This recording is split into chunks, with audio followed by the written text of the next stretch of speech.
곱손 인사. 여러분 안녕하세요. 저는 여러분에게 재미있는 이야기를 들려줄 이문희 아름다운 이야기 할머니예요. 오늘 할머니가 들려줄 이야기는 제목 나와라 뚝딱. 물 한 방울로 항아리를 채운 것처럼 조익 이야기예요. 여러분 두레박을 본 적이 있나요? 두레박은 우물에서 물을 퍼올릴 때 사용하는 도구인데 바구니처럼 생겼어요. 요즘은 수도꼭지를 틀면 물이 콸콸 나오지만 옛날에는 우물에서 두레박으로 물을 여러 번 길어야 했답니다. 그런데 두레박질을 하다가 큰 돈을 버는 방법을 깨닫게 된 사람이 있대요. 어떤 이야기인지 궁금하지요? 물 한 방울로 항아리를 채운 것처럼 조익 이야기 속으로 출발! 하나, 둘, 셋, 넷 이야기 시작! 우리 모두 신나게 잘 들어보아요. 귀는 쫑긋 눈은 반짝 준비됐나요? 하나, 둘, 셋, 넷 출발합니다. 빵빵! 옛날 조선시대에 선비 조익이 살았어요. 부지런하고 성실한 조익은 꽤 높은 벼슬을 지냈지요. 그러던 어느 날 조익의 집으로 조카가 찾아왔어요. 제게 돈을 왕창 벌 수 있는 방법을 알려주십시오. 조익은 조카를 물끄러미 보았어요. 사실 조카는 늘 가난했어요. 잔머리만 쓰고는 도통 일하려 하지 않았기 때문이에요. 조익은 그런 조카에게 귀가 솔깃한 말을 해주었어요. 큰 돈을 벌 수 있는 방법이 있긴 하네만. 조익의 말에 조카의 눈이 반짝였어요. 어서 알려주십시오. 조익은 따라오라고 손짓했어요. 조카는 잔뜩 기대하며 뒤를 따랐지요. 마당 우물가로 간 조익은 항아리 하나를 가리키며 말했어요. 자, 이 항아리에 물을 가득 채우면 그때 그 방법을 알려주겠네. 조카는 얼른 두레박을 찾았어요. 그러고는 말했죠. 뭐 금방 끝나겠군요. 조카는 열심히 두레박으로 물을 길어 항아리에 담았어요. 하지만 계속 담고 또 담아도 항아리는 채워지지 않았어요. 이상하다고 생각한 조카는 그제야 항아리 안을 자세히 들여다보았어요. 아니 이게 뭐야? 항아리 밑바닥이 뻥 뚫려 있잖아. 조카는 머리 꼭대기까지 화가 나서 조익에게 따졌어요. 정말 너무하십니다. 어찌 바닥이 깨진 항아리에 물을 채우라 하십니까? 하지만 조익은 그저 허허 웃으며 아무렇지도 않게 대답했어요. 그랬나? 좋아.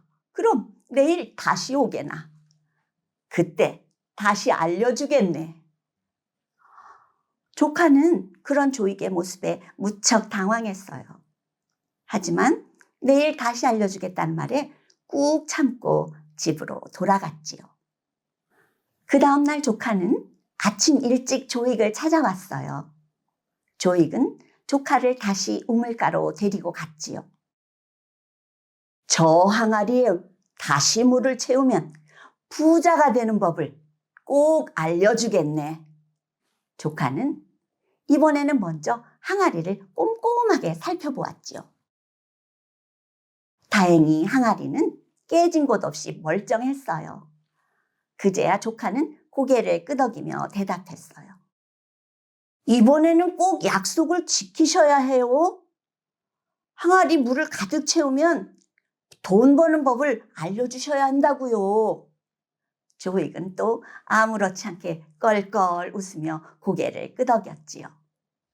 조카는 다시 두레박으로 물을 길어 항아리에 물을 채우기 시작했어요. 부자가 될 생각에 콧노래가 절로 나왔지요. 하지만 이번에도 항아리는 채워지지 않았어요. 아니, 이게 뭐야? 이번에는 두레박 밑바닥에 커다란 구멍이 나 있었어요. 구멍으로 물이 줄줄 새고 있었지요. 항아리에 얼른 물을 담으려고 하면 몇 방울 그저 똑똑 떨어지고 말았어요. 아무리 빨리 끌어올려도 말이지요. 조카는 화가 치밀어 올라 몸이 부들부들 떨렸어요.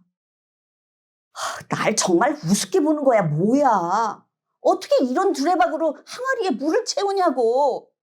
조카는 당장 집으로 돌아가고 싶었어요.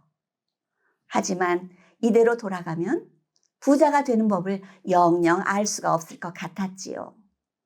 또 여태 노력한 것들이 아무 소용이 없다는 것도 아쉬웠어요. 좋아, 한번 해보자. 조카는 쉬지 않고 구멍난 두레박으로 물을 길어 올렸어요. 몇 방울 되지 않았지만 열심히 항아리에 옮겨 담았지요. 몇 방울밖에 떨어지지 않는 물로 항아리를 채우기란 쉽지 않았어요. 손은 부르트고 벌겋게 퉁퉁 부었지요. 팔다리는 물론 어깨도 쑤시고 아팠어요. 언제 다 채우냔 말이다. 한숨을 계속 쉬면서도 손은 멈추지 않았어요. 그런데 신기하게도 계속 하다 보니 항아리에 물이 조금씩 채워지기 시작했어요. 그걸 보니 몸이 아픈 것도 있고 슬슬 재미나기 시작했죠. 그래, 조금만 더 하면 가득 찰 수도 있겠어. 조카는 있는 힘을 다해 두레박질을 계속했어요.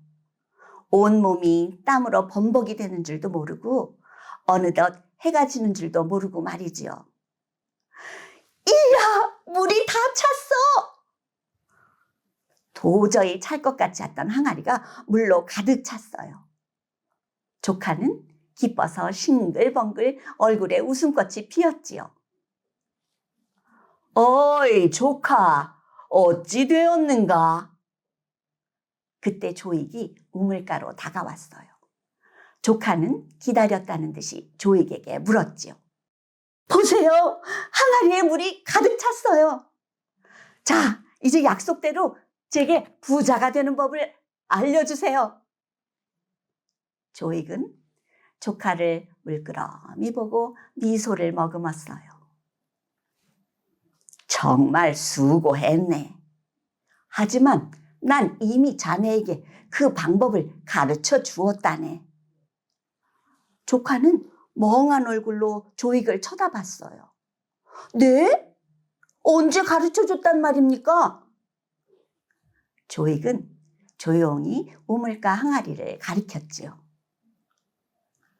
조카는 어안이 벙벙하여 항아리를 한참 쳐다보았어요. 그러고는 알았다는 듯 큰 소리로 웃고 말았지요. 네, 알았습니다. 그 방법을요. 조익도 뿌듯한 얼굴로 고개를 끄덕였지요. 바로 자네가 생각한 게 맞네. 작은 물방울을 열심히 모아 항아리를 채운 것처럼 작은 일도 부지런하게 열심히 하면 큰 돈을 모을 수 있을 거야.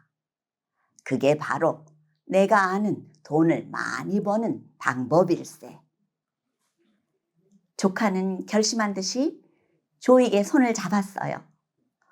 네, 노력하여 무언가를 얻는 보람과 기쁨을 오늘 크게 깨달았습니다. 앞으로는 제 힘으로 부지런히 살아보겠습니다. 조익의 지혜로운 가르침 덕분에 조카는 그 후로 더 열심히 일해 정말 큰 부자가 되었답니다. 여러분, 할머니가 들려준 이야기 잘 들었나요? 둘째 날 조카가 우물에서 물을 길어 항아리를 채울 때 두레박의 상태가 어떠했나요? 맞아요. 두레박 바닥에 구멍이 나 있었어요. 그래서 물을 길어도 한 방울, 두 방울 조금씩밖에 항아리가 채워지지 않았어요. 하지만 한 방울의 물도 꾸준히 모으다 보니 마침내 항아리를 가득 채울 수 있었지요. 이처럼 작은 노력들이 모이면 큰 일을 해낼 수 있답니다. 여러분, 조카가 항아리에 물을 채울 수 없었던 이유가 무엇인가요? 그래요. 항아리 바닥이 깨져 있었기 때문이죠. 그래서 아무리 물을 부어도 항아리에 물을 채울 수 없었어요. 이렇게 아무리 애를 써도 보람이 없는 일을 뜻하는 속담이 바로 밑 빠진 독에 물 붓기랍니다. 여기서 독은 항아리를 뜻하지요. 둘째 날은 어땠나요?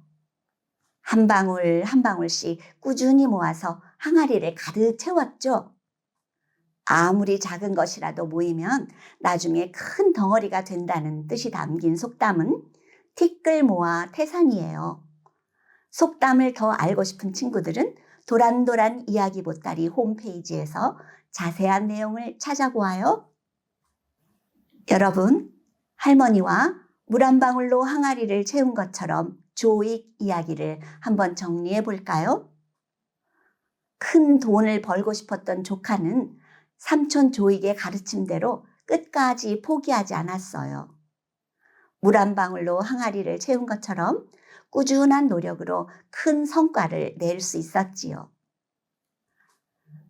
여러분도 하고 싶은 일이 있다면 포기하지 말고 작은 일부터 차근차근 노력하는 사람이 되길 바랍니다. 이야기 할머니가 응원할게요. 그럼 이야기 마치는 노래를 함께 부르면서 할머니랑 인사합시다. 이야기 마치는 노래 시작! 하나 둘 셋 넷 잘 들었어요. 우리 모두 마음이 따뜻해졌어요. 귀는 쫑긋 눈은 반짝 정말 좋아요. 하나 둘 셋 넷 다시 만나요. 빵빵. 배꼽손 인사. 여러분, 다음에 아름다운 이야기 할머니 또 만나요. 안녕.